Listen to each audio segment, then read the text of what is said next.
Welcome back, friends of the shop. Are you guys ready to do some stenciling? Unfortunately, I just realized I bought oil-based paint, which is not my favorite because it's hard to clean up, but they do last a long time. So let's go over and mix it up and see how it turns out. Okay, so we've got everything laid out. These stencils are just 3-inch stencils that I got from Home Depot. Nothing extraordinary there. I've got them centered on the box here. I've not ever had real great luck stenciling, primarily because I've used spray paint. And what I found is that instead of getting those nice clean edges, you know, that spray paint, a lot of that spray gets back behind there. It's always kind of fuzzy. So we'll try it with a roller today. So I've got an old one here, and what I'm hoping to do is put just a little bit of paint on there and roll like this, and hopefully get a nice, clean, crisp line. Since this is oil base, I don't want to clean up.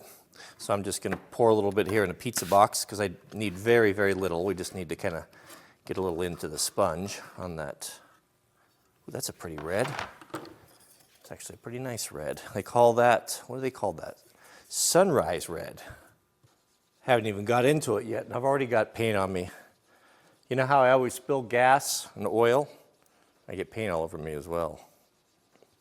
This red paint reminds me of working in my granddad's shop. You know how I paint my tool handles black to identify them?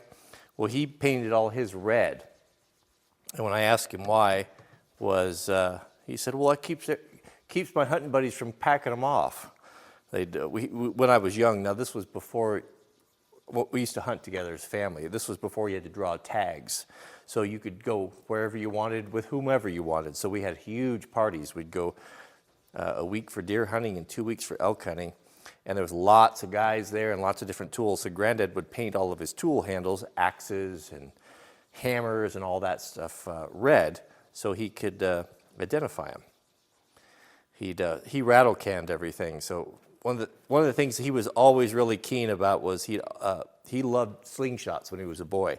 So he would make me slingshots out of forked trees, and he would cut up inner tubes and have little leather pouches, you know, from leather he tanned, and I'd shoot forever. I'd just shoot and shoot and shoot. Marbles and ball bearings. The marbles he would get out of those rattle cans and he would paint stuff. So he'd save all those, you know, he of course lived through the Depression, so he saved everything. He'd save those rattle cans and he'd cut them open and take those marbles out and save them in a jar for me. And he was a transmission mechanic. He would even go so far as save all the roller bearings and even the, what do you call them?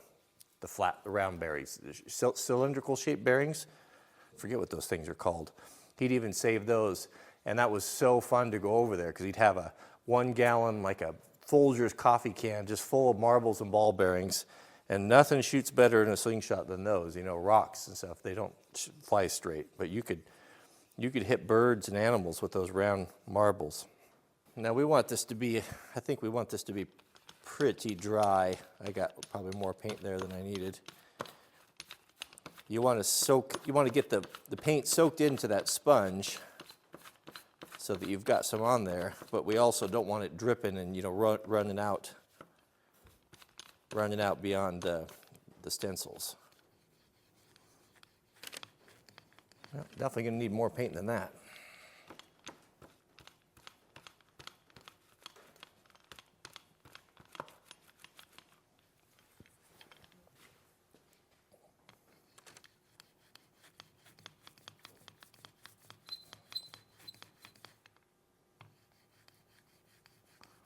A little seam in that low spot in the wood there.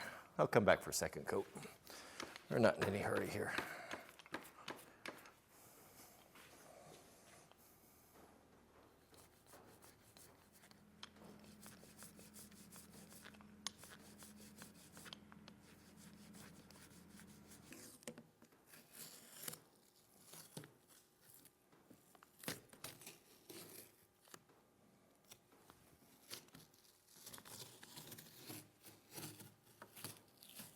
That's not very clean, but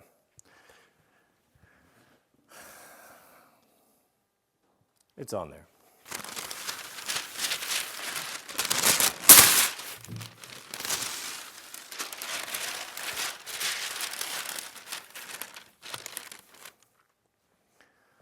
So what do you think?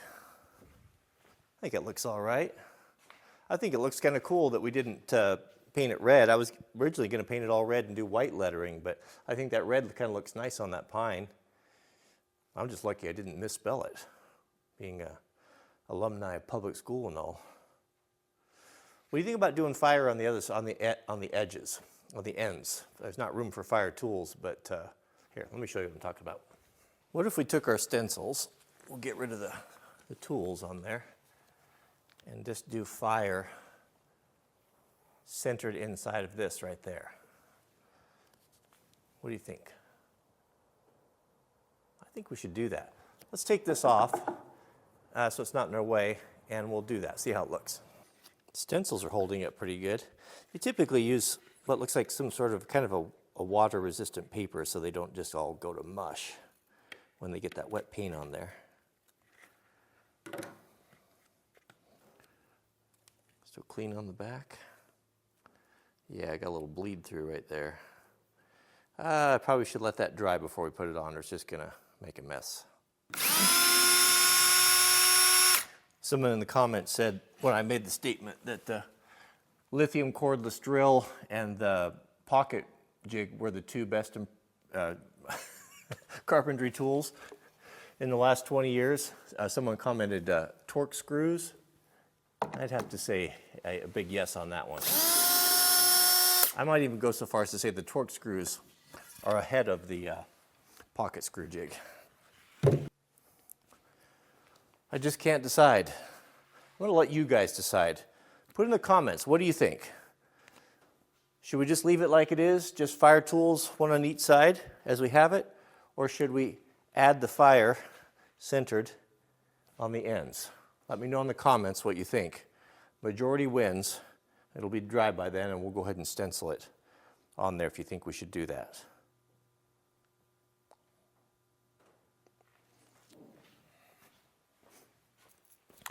With the stenciling done, we're ready for the last thing. We've got to make a lid from 1x material. We got the zinc coated hinges, we got the latches and the chains. So we'll get all that wrapped up here. So I got started on the lid up on the table. I'll bring you up there, and then we'll do the last piece together. Well, friends, I've got to interrupt this video. I've got some very good news. Mrs. W and I just closed 100% on the new homestead. We'll be going over there Monday. So we're super excited. I can't wait to share it with you. I've been holding off, because you just never really know with this stuff. But we have Monday at 5 o'clock, I think we're going to go over there and get to be on it and have it for ourselves for the first time. And we'll look forward to showing you some of it. It's an amazing place. If you look behind me, you can see a lot of packing going on. Pallet racking coming down. We're getting it ready, so we're just super excited. One final thing, a lot of you have been asking me about the music that I've been using in this last video series, a series of doing the forestry box, and I wanted to share that with you. The music is actually done by a good family friends of ours, Richard and his beautiful wife Tova. They're a duet. She plays the cello on the album, and he plays the guitar, and they both do the vocals. And I wanted to help them out a little bit. They've got a brand new album out. I'm going to put a link in the subject heading, as well as I'll link to their site in the top comment. I'll pin that there. And if you guys have the means, or if you enjoy that music as much as I do, and would love to support a good family man and a local Pacific Northwest artist that's extremely talented, for $8.99, I think you can download the whole new album. And it would be a favor to me, and I think you will enjoy it. I think it's beautiful music. I've been using his stuff in the last few videos, and it really speaks to me. I really enjoy it. It so fills and warms the heart of the Pacific Northwest man. Written by a Pacific Northwest man for Pacific Northwest people. He captures the essence of just what it feels like to live here. I don't know how else to describe it than that. He's an inspired artist, and as his wife is too. So if you could do that as a personal favor to me, I'd love to support them. They've worked hard, and they have a beautiful family. If you like the music, please go over there and do that. Thanks for watching. Keep us in your prayers. May God bless you and your families, and we'll see you guys on the next video. my lack of discipline, my love of effort that does not tire. And we take our turns cutting doorways